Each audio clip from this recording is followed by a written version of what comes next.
마이크가 뮤트가 돼 있었군요. 네, 다시 기도하고 시작하겠습니다. 하나님 감사합니다. 오늘 우리를 이 자리에 부르시고 주의 말씀으로 나오게 하시니 감사합니다. 오늘 말씀을 통해서 그 말씀이 우리 삶을 견인의 감을 깨닫게 하시고 그 말씀이 죽어가는 우리 영혼들을 살리며 왜곡되어 있는 우리의 삶들이 다시 온전케 되어지는 오늘 말씀의 시간이 되게 하시고 오늘 말씀을 통해서 하나님께 드려지는 자원하는 마음들, 기쁨과 더 드리지 못한 충만한 상태의 마음들이 회복되는 아침이 되게 하여 주시옵소서. 감사합니다. 예수님 이름으로 기도드립니다. 아멘. 네, 오늘 저희가 함께 살펴볼 말씀은 출애굽기 35장 20절에서 29절 말씀입니다. 함께 읽겠습니다. 이스라엘 자손의 온 회중이 모세 앞에 물러갔더니 마음이 감동된 모든 자와 자원하는 모든 자가 와서 회막을 짓기 위하여 그 속에 쓸 모든 것을 위하여 거룩한 옷을 위하여 예물을 가져다가 여호와께 드렸더니 곧 마음에 원하는 남녀가 와서 팔찌와 귀걸이와 가락지와 목걸이와 여러 가지 금품을 가져다가 사람마다 여호와께 금예물을 드렸으며 무릇 청색 자색 홍식 실과 가는 배실과 염소털과 붉은 물들인 숫 양의 가죽과 해달의 가죽이 있는 자도 가져왔으며 은과 노스로 예물을 삼는 모든 자가 가져다가 여호와께 드렸으며 섬기는 일에 소용되는 조각목이 있는 모든 자는 가져왔으며 마음이 슬기로운 모든 여인은 손수 실을 빼고 그 뺀 청색 자색 홍색 실과 가는 배실을 가져왔으며 마음의 감동을 받아 슬기로운 모든 여인이 염소털로 실을 뽑았으며 모든 족장은 호마노와 및 에봇과 흉패에 물릴 보석을 가져왔으며 등불과 관유와 분향할 향에 소용되는 기름과 향품을 가져왔으니 마음에 자원하는 남녀는 누구나 여호와께서 모세의 손을 빌어 명령하신 모든 것을 만들기 위하여 물품을 드렸으니 이것이 이스라엘 자손이 여호와께 자원하여 드린 예물입니다. 아멘. 네, 오늘 본문은 이제 성막 건축을 위한 명령을 들은 이스라엘 백성들의 반응입니다.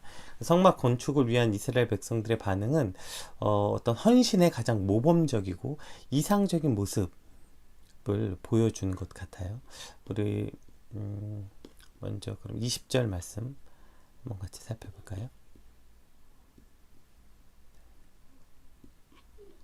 20절 같이 한번 읽어보겠습니다. 이스라엘 자손의 온 회중이 모세 앞에 물러갔더니 이렇게 시작합니다. 여기서 이제 온 회중이 물러갔다라는 표현은 이제 나가다라는 야차의 미완료형 그 상태와 또 계속적인 형태가 반복되고 있는 이 와우가 결합된 상태거든요. 그러니까 이것을 직역하면 모세의 말이 끝나자마자 곧 그들은 떠났다 이런 뜻입니다. 그러니까 모세가 이런 것들이 필요하니 이런 것들이 성막에 필요합니다 라는 말이 끝나자마자 즉각적으로 그 백성들이 반응하고 있는 모습을 보여주고 있고요. 21절 마음이 감동된 모든 자와 자원하는 모든 자가 와서 회막을 짓기 위하여 그 속에 쓸 모든 것을 위하여 거룩한 옷을 위하여 예물을 가져다가 여호와께 드렸으니 이렇게 시작되죠. 마음이 감동된 자와 감동된 모든 자와 자원하는 모든 자 이제 이렇게 시작되죠. 그러니까 왜 이러한 즉각적인 반응을 보이냐면 모세의 말을 듣고 마음속에 일어나는 하나님을 향한 뜨거운 열정, 하나님께 드리지 않고는 견딜 수 없는 마음, 이것이 바로 마음에 감동된 자, 자원하는 자라는 뜻입니다. 그러니까 여기서 감동된 자와 자원하는 자는 각각의 상태를 표현한 것이 아니라 이 두 가지 모두가 하나님의 명령을 듣고 그 백성들이 얼마나 열심을 갖고 자원하여 예물을 드리고 있는가, 더 드리지 못해 어쩔 줄 몰라 하는 그 마음들이 아주 적나라하게 표현되어 있는 거거든요. 그러니까 하나님께 그 예물을 드리기 위해서 온 힘을 다하고 기쁨으로, 여기서 자원의 가장 자발적인 마음뿐 아니라 그것을 기꺼이 기쁨으로 드리고 있는 이 백성들의 모습이 표현되어 있는 것입니다. 우리 22절에서 26절 말씀도 한번 같이 살펴보겠습니다. 곧 마음에 원하는 남녀가 와서 팔찌와 귀걸이와 가락지와 목걸이와 여러 가지 금품을 가져다가 사람마다 여호와께 금예물을 드렸으며 무릇 청색 자색 홍식 실과 가는 배실과 염소털과 붉은 물들인 숫 양의 가죽과 해달의 가죽이 있는 자도 가져왔으며 은과 노스로 예물을 삼는 모든 자가 가져다가 여호와께 드렸으며 섬기는 일에 소용되는 조각목이 있는 모든 자는 가져왔으며 마음이 슬기로운 모든 여인은 손수 실을 빼고 그 뺀 청색 자색 홍색 실과 가는 배실을 가져왔으며 마음의 감동을 받아 슬기로운 모든 여인은 염소털로 실을 뽑았으며 네, 이렇게 시작되는데요. 또 마음에 원하는 남녀가 와서 각각 필요한 것들을 작은 것에서부터 큰 것까지 가져온 장면. 그러니까 하나님이 거하시는 곳에 필요하다 하니 그것을 뭐 어떤 금, 폐물, 가락지부터 뭐 심지어 조각목 하다못해 손수, 실을 빼고 실을 뽑는, 그러니까 재물뿐 아니라 기꺼이 재능과 노력을 들였음을 보여주고 있는 거죠. 20절에는 사실 이미 이렇게 말합니다. 온 회중이라고 표현되거든요. 그러니까 모세의 말을 듣고 몇몇 감동된 자들이가 아니라 온 회중이 즉각적인 반응을 보여줬다는 것을 이미 밝히고 있는 것처럼, 지금 그 말을 듣고 이스라엘 회중 중에 남자든 여자든 신분이 높든 낮든 상관없이 각자 처지에 맞는 모든 백성들이 한 마음과 한 뜻으로 예물 드리는 일에 이 자원하는 마음으로 드리고 있다, 이것을 표현하고 있는 것이죠. 27절에서 29절 말씀도 한번 볼게요. 모든 족장은 호마노와 및 에봇과 흉패에 물릴 보석을 가져왔으며 등불과 관유와 분향할 향에 소용되는 기름과 향품을 가져왔으니 마음에 자원하는 남녀는 누구나 여호와께 모세의 손을 빌어 명령하신 모든 것을 만들기 위해 물품을 드렸으니 이것이 이스라엘 자손이 여호와께 자연하여 드린 예물입니다. 이렇게 이제 시작되죠.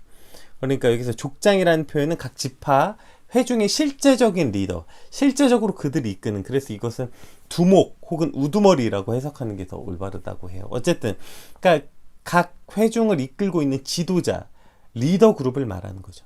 이러한 리더 그룹들은 오늘 제물에 해당하는 것들 중에 비싼 보석들, 그리고 뭐 이제 향유와 기름, 이런 것들을 담당했다. 이것은 백성들의 지도자들로서 솔선수범을 보인 것과 동시에 자기들이 가지고 있는 사회적 책임에 대한 자각이 있었음을 이제 볼 수 있게 되는 것입니다. 그리고 이제 결론으로 다시 마음에 자원하는 남녀 누구나 모든 백성이 자원하여 하나님께 드리고자 하는 열심과 열정으로 예물을 드렸다, 이렇게 오늘 본문은 끝이 나는 거죠. 그러니까 오늘 이와 같이 이스라엘 백성들의 모습은 우리가 하나님께 드리는 헌신에 대한 자세의 가장 모범이 되는 것고, 특별히 헌금에 대한 어떠한 태도가 핵심인지를 보여주는 것 같아요. 제가 이제 전체 말씀을 이렇게 달락달락 나누고 이제 이것을 조금 더 구체적으로 함께 살펴보려고 해요. 그러니까 이러한 모범이 되는 오늘 말씀에 나타난 백성들의 태도, 헌금에 대한 이 태도가 사실은 정확하게 지금 교회에서 인식하고 있는 것과는 조금 많이 동떨어져 있다, 이런 것을 보게 되는 것 같아요. 오늘 우리가 살펴보았던 것처럼 가장 핵심이 뭐예요? 자원하는 마음이었다고요. 하나님께 드리고자 하는 마음. 그 마음이 넘쳐나서는 드리지 않고는 견딜 수 없는 상태. 이것이 바로 자원하는 마음, 감동된 마음이었는데, 오늘 본문은 이것이 계속 반복되죠. 거의 모든 절에 반복됩니다. 자원하여, 자원하여, 자원하여. 그러니까 하나님께 예물을 드릴 때 핵심이 바로 이 자원하는 마음이다, 이렇게 지금 오늘 본문은 계속해서 말하고 있고, 이것이 헌금에, 하나님께 드린 예물의 가장 기본적인, 그리고 가장 모범이 되는 본문이라는 것이 아주 중요한 의미를 가지는 거죠. 사실 성경은 이미 여러 곳에서 그러한 자원하는 마음, 그러니까 마음이 없는 예물에 대해서 아주 강력하게 금하는 모습들을 보여주고 있는데, 이사야 말씀부터 우리 같이 한번 살펴볼게요. 이사야 1장 11절에서 13절 한번 읽어보겠습니다. 여호와께서 말씀하시되 너희의 무수한 재물이 내게 무엇이 유익하뇨? 나는 수장의 번제와 살찐 짐승의 기름에 배불렀고 나는 수송아지나 어린 양이나 숫 염소의 피를 기뻐하지 아니하노라. 너희가 내 앞에 보이러 오니 누가 너희에게 요구하였느냐? 내 마당만 밟을 뿐이라. 헛된 재물을 다시 가져오지 말라. 분향은 내가 가증히 여기는 바에 월삭과 안식일은 대회로 모이는 것도 그러하니 성회와 아울러 악을 행하는 것은 내가 견디지 못하겠노라. 자, 이걸 조금 더 어감을 살려서 읽으려면 공동번역을 한번 같이 읽어볼게요. 야훼 여호와께서 말씀하신다. 무엇하러 이 많은 재물을 나에게 바치느냐? 나 이제 숫양의 번제물에는 물렸고 살찐 짐승의 기름기에는 지쳤다.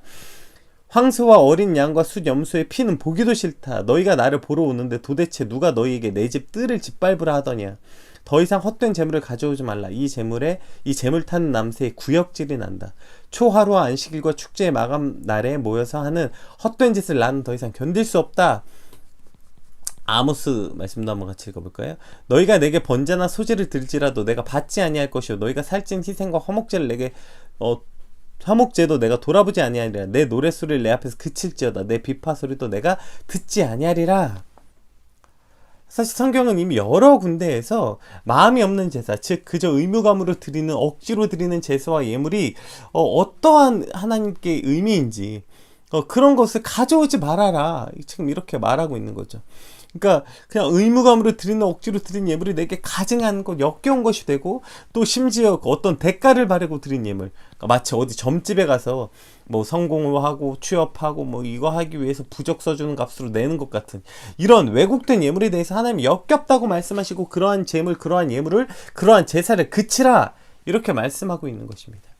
우리가 헌금에 대해서 물론 교회에서 가르치고 성도의 가장 기본적 의무인 건 맞습니다. 왜냐하면 여러 번 설명했듯이 우리가 진심이라고, 마음이라고 말하는 것은 실체가 없는 진심, 실체가 없는 마음은 그냥 거짓이기 때문입니다. 그러니까 진실이라는 것, 진심이라는 것은 그에 합당한 형식에 비춰져야 반드시 그것이 진심이 되는 거지, 그냥 말로 와 내 마음이 진짜 그래, 이런 건 다 거짓말이기 때문이죠. 그러니까 인간은 온전한 형식이 없이 본질을 절대로 담아낼 수도 없고 상상할 수도 없는 존재이기 때문입니다. 어쨌든 그렇기 때문에 뭐 마음은 진짜 그런데 뭐 그렇지 않다, 이것은 거짓에 가깝기 때문에 교회는 그 마음을 표현하기 위해서 헌금을 가르치는 책임이 있는 거죠. 문제는 그것이 그 핵심, 자원하는 마음이 핵심이 아니라 헌금을 해야 된다, 11조를 해야 된다, 이것에 대해서만 너무 강조한다는 것이에요. 자원하는 마음이 핵심이고 그것을 가르쳐야 되는데, 그런데 뭐 어떤 뭐 교회 행사해야 되니까, 교회 건축해야 되니까, 뭐 해야 되니까, 뭐 해야 되니까, 여러분 헌금하십시오, 헌금해야 됩니다, 이러한 잘못된 표현들이 헌금에 대한 개념을 왜곡시키고, 그것이 하나님이 전혀 기뻐하지 않은 예물 일 수도 있는데, 그죠? 사실 그것이 하나님은 전혀 기뻐하지 않는 예물, 교회는 기뻐하는 예물, 이렇게 하나님과 교회가 원하는 것이 달라지는 잘못된 왜곡된 예물이 되는 것은 아닙니까? 오늘 말씀의 핵심은 이 모든 예물이 자원하는 마음의 핵심 개념이라는 거예요. 그러니까 헌금을 가르치고 헌금에 대해서 말하려면 제일 먼저 이 자원하는 마음을 말해야 되는 거예요. 헌금에 대한 의무감만 강조하고 압박감만 강조해서 성도들이 하나님을 기쁘시게 하는 자원하는 마음이 아니라 그저 압박과 의무감 혹은 자신의 직분에 따라 어쩔 수 없이 하는 자신의 체면치레에 가까운 헌금이라면, 오늘 이스라엘이 하나님께 보였던 이 즉각적인 반응, 즉 하나님을 향한 뜨거운 열정이 하나님께 드리지 않고는 견딜 수 없는 그 어떤 마음, 그 불타는 마음, 그 자원하는 마음과는 매우 거리가 먼 것이 아닙니까? 우리가 헌금 얘기 불편해하고 헌금 얘기를 어려워하는 것도 사실 여기에 있는 것 같아요. 하나님을 기쁘시게 하는 것과 하나님을 위해 온전히 사용되는 일에 드려지는 이 예물, 그래서 드리지 않고는 견딜 수 없는 이 마음을 가르치고 그것을 강조하는 것이 성경에서 말하는 하나님께 드리는 예물, 즉 헌금에 대한 훨씬 더 가까운 마음. 물론 이제 이것이 뒤에 가면 헌금은 하나님께 드린 예물뿐 아니라 그것이 교회에 사용되는 어떠한 회비로서의 개념도 존재하고, 또 그것이 이제 신약 시대에는 그 연보라는 개념이 훨씬 더 강합니다. 다른 사람들을 구제하는. 그러나 어쨌든 그 모든 것의 가장 근본은 하나님께 드리는 것, 즉 하나님이 기뻐하시는 일에 사용하고 하나님이 쓰시겠다는 일에 사용된다는 이 근본 틀은 변하지 않습니다. 실제적으로 어떠한 목적을 위해 사용됐든지 간에, 그럼 헌금의 가장 기본은 하나님이 기뻐하시는 일이어야 된다는 것입니다. 하나님 기뻐하시는 일 뭡니까? 하나님 돈이 없으십니까? 하나님 금이 없으십니까? 하나님 뭐 저거 뭐 실이 없으세요? 왜 가져오라고 하는 거예요? 하나님이 받으시길 원하는 게 바로 이것이기 때문이죠. 하나님께 드리지 않고는 견딜 수 없는 그 기쁨이 차고 넘치는 상태로 그 말씀이 떨어지자마자 즉각적으로 달려가서 사오는 그 마음, 그걸 받으시길 원하시는 거 아닙니까? 마치 그 한 번도 무언가 먹고 싶다고 말한 적이 없는 그 아버지, 한 번도 태어나서 한 번도 무언가를 드시고 싶다고 말한 적이 없는 어머니가 어느 날 아 이거 좀 먹고 싶다 그 말을 듣자마자 그것을 들은 아들이, 그것을 들은 딸이 한 번도 그런 얘기를 하신 적이 없는 어머니가 그런 말을 한 것에 대해서 진짜 온 힘을 다해서 기쁘게, 와 드디어 엄마에게 뭔가 하나 해줄 수 있다, 이런 마음으로 달려가서 사와서 그 드리는 어떠한 음식이 어머니가 그것을 먹고 싶은 마음이 크겠습니까? 아니면 그걸 듣고 달려나간 그 자녀의 마음을 보시겠어요? 그러니까 그것을 살아나가는 기쁨에 넘치는 상태, 그 상태를 하나님께서 원하시는 것이라는 것이죠. 따라서 지금 헌금에 대해서 말할 때 가장 중요한 마음은 이와 같은 자원하는 마음, 오늘 본문에 계속 나오죠. 자원하는 마음, 자원하는 마음, 자원하는 마음, 자원하는 마음의 남녀 계속 나옵니다. 그러니까 결국 우리가 헌금에 대해서 말할 때 가장 핵심 개념은 이것이어야 되는 것입니다. 내가 하나님께 드리고자 해서 그 드리고자 하는 마음이 그냥 차고 넘치는 상태. 때론 물론 우리가 경제적으로 많이 어렵고 힘들 때는 갈등의 순간들이 있는 것 같아요. 참 치사하고 진짜 믿음 없게도 그거 11조, 그거 하나님께 드리는 감사헌금, 뭐 그 헌금이 그래도 조금 고정적이고 잘 살 때는 그것이 그렇게 큰 갈등이 없는데, 어려우면 어려울수록 큰 갈등이 있어요. 그럼에도 불구하고 그 갈등 속에서 드리는 예물이 하나님이 더 기뻐하시지 않겠습니까? 아, 너가 그렇게 어려워서 갈등했구나. 그럼에도 불구하고 결국 그 마음을 모두 담아 하나님께 드리는 그 예물, 그 자원하는 마음이 핵심이라고. 누군가 압박하고 막 여러분 헌금해야 됩니다, 막 행해야 됩니다, 해야 됩니다, 강조하고 뭐 이래서가 아니라 그냥 하나님의 그 마음을 받은 자들. 여기서 이제 물론 이제 하나님이 기뻐하시는 마음, 그 하나님께 드리지 않고는 견딜 수 없는 마음과 그 열정은 이따 결론에 다시 한번 이야기해 보겠습니다. 어쨌든 헌금에서 가장 중요한 핵심 개념은 자원하는 마음에 대해서 우리가 반드시 기억해야 되는 것이죠. 또 두 번째, 오늘 이스라엘은 어떤 모습을 보이고 있어요? 그 예물을 가져올 때 남자나 여자나 할 거 없이, 부자나 가난한 자나 신분의 높고 낮은 것 상관없이 모두가 자신의 처지에 맞는 예물을 다 가지고 왔어요. 여기 핵심은 어떤 것도 더 중요한 것, 덜 중요한 것이 없이 성막에 모두 필요했던 물품들이라는 거예요. 성막은요, 에봇에 사용돼야 되는 비싼 보석도 필요했고요, 감람유나 이런 향유도 필요했고요, 금도 필요했지만, 그러나 그에 비해서 조금 덜 비싼 노시나 심지어 조각목 얘기했죠. 조각목은 그 당시에 널려 있었던 그 어떤 나무였다고. 그러니까 그런 나무들도 많이 필요했다고요. 그러니까 하나님이 필요한 교회, 하나님이 필요한 그 예물들은 반드시 값비싸고, 그러니까 상대적 가치로서 비싸고 귀한 것만 받으시는 것이 아니라 그 안에는 각각의 모든 것들이 필요했고, 그 각각의 모든 것들을 자신의 처지에 맞춰서 모든 사람들이 가져왔다고요. 그것을 하나님이 기뻐하신 것이고 그것을 기쁘게 받으신 것입니다. 그러니까 이러한 어떤 어떤 사람들은 아주 비싸고 중요한 것들을 가져온 것 같고, 어떤 사람은 상대적으로는 쉽게 구할 수 있는 조각목, 물들인 실, 심지어 그것에 실을 매는 노력까지도 모두 하나님의 성막을 짓는 데 사용됐다는 것이죠. 이것이 한 공동체의 모습이어야 되고, 한 공동체가 하나님께 드려야 되는 예물의 개념이어야 되는 거 아닙니까? 어떻게 모든 공동체가 다 보석만 드리고 다 금만 드릴 수 있겠습니까? 이것은 하나님에 대한 어떤 성막에 대한 아주 큰 오해입니다. 성막은요, 여러 가지가 사용되는 거, 심지어 눈에 보이지 않는 그거 배를 짜는 노력과 헌신마저도 하나님이 예물로 받으셨다는 것이죠. 이것이 반드시 기억해야 되는 거 아니에요? 비싼 거 가져오면 대단한 것이고, 상대적으로 저렴한 것 가져오면 그것을 하나님 받지 않으시는 마음입니까? 이것이 아주 잘못되고 왜곡된 헌금에 대한 마음이죠. 우리 마가복음 12장 말씀 한번 같이 살펴보겠습니다. 예수께서 헌금함을 대하여 앉으사 무리가 어떻게 헌금함에 돈을 넣는가 보실세. 여러 부자는 많이 넣었는데, 이게 문제죠. 무리가 어떻게 헌금함에 돈을 넣는가를 본다는 거예요. 이것이 헌금에 대한 아주 큰 잘못된 왜곡이에요. 부자는 많이 넣었는데 한 가난한 과부는 와서 두렙돈, 곧 한 고드란트를 넣는지라. 여기서 두렙돈, 한 고드란트는 그러니까 당시 로마 화폐 중에 가장 낮은 단위였고, 지금으로 말하면 한 1,000원쯤 되는 금액이라고 생각하면 될 것 같아요.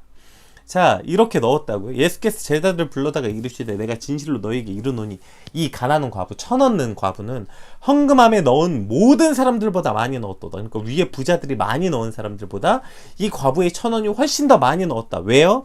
그들은 다 풍족한 중에 넣었거니와 이 과부는 그 가난한 중에 자기의 모든 소유 곧 생활비 전부를 넣었느니라 하시니라.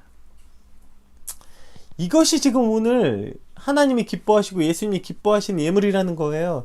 그들은 모두 풍족한 중에 얼마를 넣었지만 이 과부는 1,000원이지만 그의 전부를 넣었기 때문에 이것이 그 어떠한 헌금보다 많이 넣었다. 이것이 가장 큰 예물이다 라고 예수님이 말씀하시고 그렇게 가르쳤다고요. 그런데 여전히 교회가 어떻게 합니까? 헌금을 얼마 넣었는가를 보는 거예요. 어떤 사람이 얼마를 헌금했는가 보는 거. 이것이 사실 인간이 가지고 있는 아주 지독히 연약한 부분 아닙니까? 많은 다다익선. 많이 넣으면 큰 사람 같고 조금 넣으면 적은 사람 같은 이 부족함.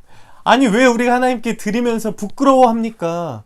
왜 그것을 내 전부를 넣으면서도 왜 부끄러워해서 감추고 그렇게 손에 꼬깃꼬깃 넣어서 왜 그렇게 넣어야 합니까? 상대적 가치, 이것이 사실 그 사람의 가치이기도 하지만 이것이 교회적 분위기라는 게 더 문제 아니에요? 심지어 어떤 교회는 성도 헌금하는 리스트 1위부터 100위 리스트 뽑아가지고 거기서 이 사람들에게 특별 신방 먼저 하고, 교회에 무슨 일이 생기면 이 사람들에게 먼저 이야기하고, 특히 코로나 때문에 이제 교회 못 오고 이러면 이분들에게 직접 전화하고, 헌금 받으러 다니고. 무슨 백화점 VIP입니까? 백화점 VIP 관리하는 것처럼 이것이 과연 성경적이고 오늘 성경에서 말하는 예물에 관한 이야기입니까? 아니요. 이것이 아주 잘못되고 왜곡된 헌금에 대한 지금 현실 아닙니까? 왜 우리가 전부를 드리면서 부끄러워합니까? 그것은 그 교회가, 그 공동체가 그 가난한 중에 넣었던 이 두렙돈에 대한 가치를 잃어버렸기 때문이에요. 오늘 본문은 금, 은, 놋, 조각목, 보석, 향유, 기름, 모든 것들을 가져왔고요. 어떤 사람은 그것을 실로 짜는 정성까지 가져왔어요. 그 모든 것을 통해서 성막이 이루어진 거지, 무슨 금는 사람들만으로 성막이 이루어진 것도 아니고요. 보석 넣은 사람들만으로 성막이 이루어지는 거 아니라고요. 오늘 성경은 그 어떤 것이 더 귀하다고 전혀 표현되어 있지 않아요. 그냥 똑같이 하나님 보시기엔 똑같이 하나님이 필요한 것을 가져온, 하나님이 필요한 것을 똑같이 가져왔다고. 그건 지극히 인간적인 인본적인 주의지의 생각으로서의 상대적 가치 아닙니까? 많이 넣었다는 것, 우리가 생각했을 땐 많은 돈, 더 가치 있는 것, 적은 돈은 적은 가치라고 착각하는 거 아닙니까? 그것이 얼마든지 간에, 그것이 1,000원이든 10,000원이든 그것을 가져온 그 마음, 그 가지고 있는 이 과부의 가난한 중에 자기의 모든 소유를 넣었다는 그 마음을 무엇인지 알고 존중하고 귀히 여길 줄 알 때, 우리는 스스로도 우리가 하나님께 드리는 예물을 귀하게 여길 수 있어야 돼요. 그거 그냥 아무렇게나 부끄럽게 이렇게 내는 거 아니라, 정말 최선을 다해서, 하나님 이게 나의 최선인 거 아시죠? 하나님 예물이 하나님 마음을 기쁘게 드렸으면 좋겠어요. 그 하나님께 더 드리고자 하는 이 열정과 그 마음이 사실 그 안에 담겨 있는 건데 왜 부끄러워합니까? 그것을 그렇게 내면, 그것을 받은 교회는, 그것을 받은 어떠한 공동체들은 그것이 얼마나 귀한 예물인지를 반드시 기억해야 되고 그 가치를 알아야 되는 것이죠. 그 가치를 알지 못했기 때문에 사실 그것을 그렇게 왜곡된 데 사용되는 것 아니겠습니까? 오늘 이 가난한 두렙돈을 넣은 가난한 과부의 헌금의 가치가 회복돼야 그것이 진정한 헌금의 가치이고, 오늘 이스라엘 공동체가 하나님께 가져왔던 헌금의 온전한 모범의 가치라는 것을 반드시 기억해야 됩니다. 또 오늘 보면 이제 마지막에 제가 아까 읽었던 족장들 이야기가 나왔죠. 그래서 족장들은 그 리더라고 말했잖아요. 그러니까 여기서 리더 그룹이라고 말하는 그 리더 그룹들은 그에 합당한 책임을 가졌다고요. 그 책임을 가지고 냈다고요. 그러니까 우리가 교회 안에서 사회적으로 책임을 가질 수 있는 사람들은 그것에 대해서 당연히 더 내고, 그 사회적 책임 그것을 내는 것이 당연한데, 오늘 특별히 기억하길 원하는 건, 사실 그럼 가장 지도자가 누구였겠습니까? 사실 지금으로 따지면 목회자 아닙니까? 목회자. 제가 한 몇 년 전에 잠깐 한 1년 정도 주일학교, 그러니까 목사 되고 나서 제가 주일학교를 한 1년 정도 담당한 적이 있었어요. 초등부를 담당한 적이 있었는데, 그때 이제 여름 성경학교 준비하면서 여름 성경학교 하는데 막 교사들한테 엄청나게 이 교사분들이 대단하셨는데, 정말 자기들의 입에 들어가는 커피 한 잔도 절대로 재정해서 쓰지 않았어요. 이분들은 그 모든 것은 다 자원하는 마음, 그래서 스스로 어떤 찬조금이라고 말하죠. 그런 것들을 교사들이 각출해서 교회에서 받은 재정이 아니라 그것을 운영했고, 사실 여름성경학교 할 때마다 가장 먼저 교사들이 솔선수범해서 후원금을 냈어요. 그러니까 여름성경학교를 위한 찬조금을 냈다고. 그것을 보면서 당연히 저도 그러면 감동이 있어서 얼마 되지 않지만 그래서 그 찬조금을 냈어요. 근데 부장 집사님이 저한테 연락이 오셨어요. 본인이 신앙생활 한지 지금 거의 부장 집사로 섬긴 지 10몇 년이 됐는데 찬조금을 내는 사역교육자를 처음 만나봤다, 이런 얘기를 하시는데, 제가 정말 부끄러워서 견딜 수가 없었어요. 뭐라 할 말이 없었어요. 이게 뭔데, 이게 그냥 아주 지극히 정상적인 상황인데 이것을 오히려 성도들이 고마워한다는 것 자체가 사실 이게 말이 안 되는 거 아닙니까? 제가 한 사람의 목회자로서 너무너무 부끄러웠어요. 목회자가 헌금을 가르치고 강단에서 이렇게 해야 된다 저렇게 해야 된다 말하고, 정작 본인은 그 헌금과 마치 동떨어져 있는 사람처럼 살고 있다면 이것이 얼마나 부끄러운 모습이겠습니까? 특별히 오늘 말씀 함께 묵상하는 또 저희 단체 안에 많은 전도사님들 계신 걸로 아는데, 여러분 아무리 어렵더라도 여러분 전도사여도 그저 그때 받는 것에만 익숙하시면 안 돼요. 그것은 물론 필요합니다. 전도사라는 건 한 교회에서 정말 먹고 사는 걸 책임져 주지 않으면 살 수 없는 약자 중에 하나인 거 맞아요.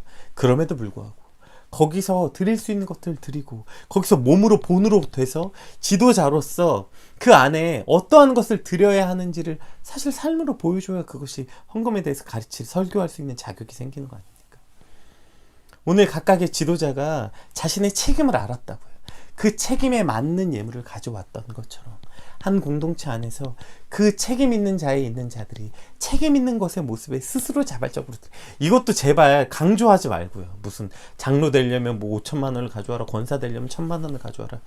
제발 이러한 부끄러운 모습이 아니라 그들이 각각의 자기의 마음에 자원하는 마음으로 그 책임감 있는 사람이 책임감을 가지고 그냥 드리는 것이 하나님의 예물이어야 된다고요. 근데 그것을 뭐 자꾸 그렇게 뭐 정형화시켜서 얼마 가져와야 되고, 뭐 집사는 얼마 이상, 뭐 권사는 얼마 이상. 도대체 왜 이러한 부끄러운 모습을 말해야 되는 것입니까? 그저 뭐 우리가 성도로서 가져야 되는 책임을 말하고, 그 책임을 가르쳐야 되는 목회자가 먼저 그 책임의 본을 보일 때 이것은 그저 자원하는 마음으로 드려져야 한다는 것입니다. 오늘 이 헌금에 관한 이야기를 우리가 묵상하면서, 그러면 왜 이 백성들이 이렇게 할 수 있었을까요? 왜 이렇게 드리지 않고는 버틸 수 없는 열정과 자원하는 마음이 그들 마음에 차고 넘쳤을까요? 우리가 이 전의 사건 알지 않습니까? 그들이 이제 금송아지 섬겨서 다 죽을 수밖에 없었는데 그것을 하나님께서 용서받고 다시 회복되는 관계, 이것을 통해서 이들이 하나님께 드릴 수밖에 없는 상태가 되는 거예요. 즉 하나님께 받은 은혜에 내가 얼마나 부족하고 죄인인지 깨달으면 깨달을수록, 하나님께 받은 은혜가 얼마나 크면 큰 것을 자각하면 자각할수록 이러한 자원한 마음이 생길 수밖에 없는 것입니다. 그럼 이 마음을 우리가 가르치기 이전에, 헌금을 가르치기 이전에 무엇부터 가르쳐야 되는 것입니까? 그것을 가르치기 이전에 우리 마음 가운데서는 먼저 얼마나 하나님께 받은 은혜가 큰 것인지, 하나님께 받은 은혜가 무엇인지 그것부터를 가르치고 그것부터를 배우고 나아가야 되는 것, 이것이 교회가 가르쳐야 되는 것, 우리가 헌금을 하기 전에 먼저 우리 마음에 묵상되어져야 되는 것입니다. 오늘 내가 얼마나 큰 죄인이었는가, 그런데 나를 살리신 하나님의 은혜가 얼마나 크신 것인가. 그 은혜가 크면 클수록, 그 사랑이 크면 클수록 우리는 이 자원한 마음을 빼앗기지 않을 수 있게 될 것입니다. 오늘 우리 마음 가운데 헌금하는 것이 어려우십니까? 이것이 뭔가 불편하시고 아깝거나 혹은 두렵거나 이런 마음이 드신다면 가장 먼저 점검해야 될 것은 내 안에 하나님에 대한 은혜와 사랑이 어떠한가. 내가 사실 죽을 수밖에 없는 게 당연한데, 사실 굶어 죽는 것 하나님 도우시지 않으면 나 먹고 살 수 없다, 이것이 우리에게 처절하게 고백된다면 하나님께 드리는 이 자원한 마음이 어떻게 생기지 않을 수 있겠습니까? 하나님께 더 드리지 못해 안달나 있는 열정적인 상태의 헌금, 이러한 예물, 이것이 하나님께 받은 은혜로부터 오는 것, 우리가 하나님의 은혜를 자각하고 깊이 묵상하면 묵상할수록 더욱더 기쁨으로 드릴 수 있다는 것, 여기부터 시작되는 하나님이 기뻐하신 예물이 저와 여러분이 드리는, 그래서 마음에 자원하는 남녀는 누구나 여호와께서 모세의 손을 빌어 명령하신 모든 것을 만들기 위해 물품을 드렸으니 이것이 이스라엘 자손이 여호와께 자원하여 드린 예물이라. 이것이 내가 하나님께 드린, 자원하여 드린 예물이 되시길 주님의 이름으로 축복합니다. 우리 받은 말씀 놓고 오늘 우리의 예물은 어떠한 예물인가, 나는 하나님께 무엇을 드리고 있나, 어떠한 마음으로 드리고 있나 묵상해 보시고 함께 기도했으면 좋겠습니다. 오늘 특별히 제가 오늘 옷도 그렇고 원래 이제 예배 끝나면 제가 15분 정도 찬양하는 음악 틀어드리잖아요. 근데 제가 이제 오늘 그저께 저희 이모님이 돌아가셔가지고 오늘 발인하는 날이라서 제가 바로 좀 가봐야 되거든요. 그래서 오늘은 이제 각자 기도하시고 마무리하시고, 뒤에 기도하는 시간들은 따로 음악이 없더라도 여러분이 각자 계신 곳에서 그냥 그렇게 기도하셨으면 좋겠습니다. 우리 제가 음악은 짧게 틀어드리고 마무리할 거고요. 여러분 각자 그것과 상관없이 오늘 말씀 붙잡고 같이 기도했으면 좋겠습니다. 우리 주신 말씀 붙잡고 함께 같이 기도하겠습니다.